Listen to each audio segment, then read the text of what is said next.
Bueno, mi nombre es Julio Ballesteros. Este es el video semanal de economía. Soy solo en este trabajo. Y pues bueno, hablamos diferentes temas, como es el tema de Adam Smith, uno de los mayores economistas que el mundo ha tenido. Tenemos también el tema del flujo circular de la renta y algunos otros temas que iré explicando durante el video. Empezamos explicando lo que viene siendo el flujo circular de la renta. Bueno, este concepto, ¿qué quiere decir? ¿Qué significa o para qué nos sirve?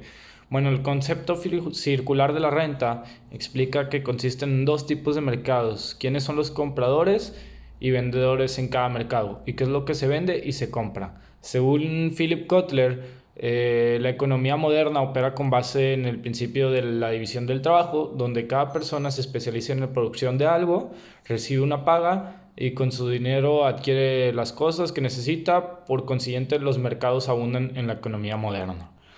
Aquel mercado en el que los productos desean producir o los vendedores desean llevar al mercado unas cantidades superiores a los que los compradores desean adquirir a los precios existentes, los stocks aumentan, los precios son obligados a bajar, los proveedores cortan o paran la producción y los compradores se benefician de los precios más bajos a menos que se reduzca la riqueza y las rentas debido a la situación de estos mercados.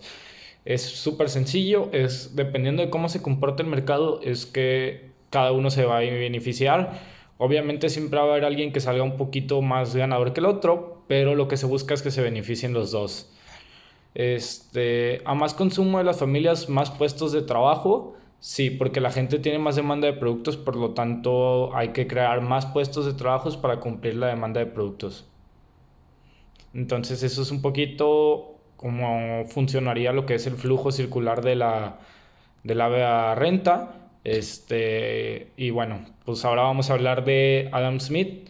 Adam Smith fue, como lo comenté, uno de los más grandes economistas que el planeta ha tenido o el mundo ha tenido, y así lo dicen los expertos. Adam Smith es uno de los economistas más famosos de la historia y es considerado el padre de la economía moderna. En sus teorías económicas combina historia, filosofía, desarrollo económico, psicología y ética. Es uno de los máximos exponentes de la economía clásica. Nació en Escocia en el año de 1723. Poseía una prodigiosa memoria y vocación por el estudio, facultades que le facilitaron el ingreso a la Universidad de Glasgow. Su vida y sus estudios. Adam Smith nació en 1723, como ya lo comenté antes. Su padre era abogado y funcionario, y durante sus años como estudiante de filosofía moral en la Universidad de Glasgow, Adam Smith desarrolló un interés creciente en la libertad, la razón y la libertad de expresión. A continuación continuó sus estudios en Oxford, donde comenzó a escribir sobre la baja calidad de estudios en la educación en las universidades inglesas. Más tarde fue profesor en Edimburgo y en la Universidad de Glasgow, donde terminó ocupando el puesto como rector hasta su muerte en 1790. Investigaciones, cuyo famoso tratado Investigación sobre la naturaleza y causas de la riqueza de las naciones en 1776 construyó el primer intento de analizar los factores determinantes de la formación del capital y desarrollo histórico, de la industria y el comercio entre los países europeos, lo que permitió crear a base de la moderna ciencia de la economía y se convirtió en uno de los principales teóricos del capitalismo. Adam Smith fue de los grandes investigadores que más influyó en el pensamiento económico del siglo y el creador de la escuela clásica en economía. Vive en la Escocia de los comienzos de la Revolución Industrial. Pues bueno, las investigaciones de Adam Smith dieron chance o dieron puerta para muchos otros tipos de investigaciones y para que la gente ya pudiera tener un poquito más de conocimiento en qué era la economía moderna.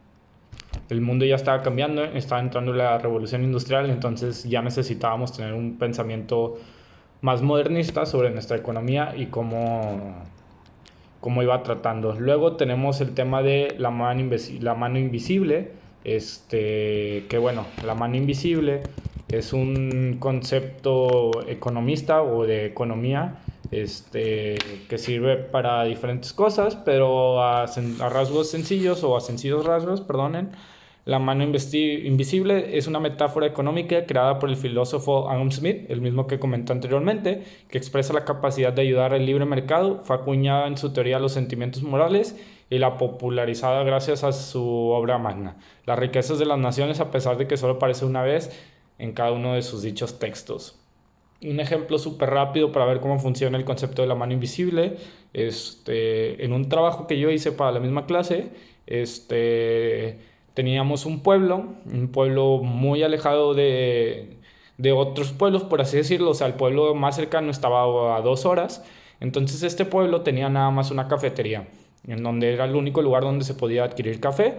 Y dos turistas llegaron a ese pueblo y tenían ganas de comprarse un café. Pero como les dijeron en todos lados del mismo pueblo que nomás ahí vendían café y nomás ahí se los podían vender, estos dos turistas llegaron y se sorprendieron que el precio del café era bastante, bastante alto. Era un precio de 80 pesos cuando un café normalmente te puede salir en 30, 20 pesos. Los turistas le preguntaron al dueño, que pues también era el gerente, pues era un pueblo chico, le dijeron que por qué el precio del café tan alto, si no era nada de otro mundo. El dueño dice que él se podía dar el gusto de poner el café tan caro porque era el único que vendía café del pueblo. Y si alguien más quería café, pues tenía que ir 1 hora y media, 2 horas al siguiente pueblo para comprar el café más barato. Entonces, hasta que no se pusiera otra cafetería o algún otro puesto para vender café, él podía darse el lujo de cambiar los precios y sin importar lo alto o bajo que esté.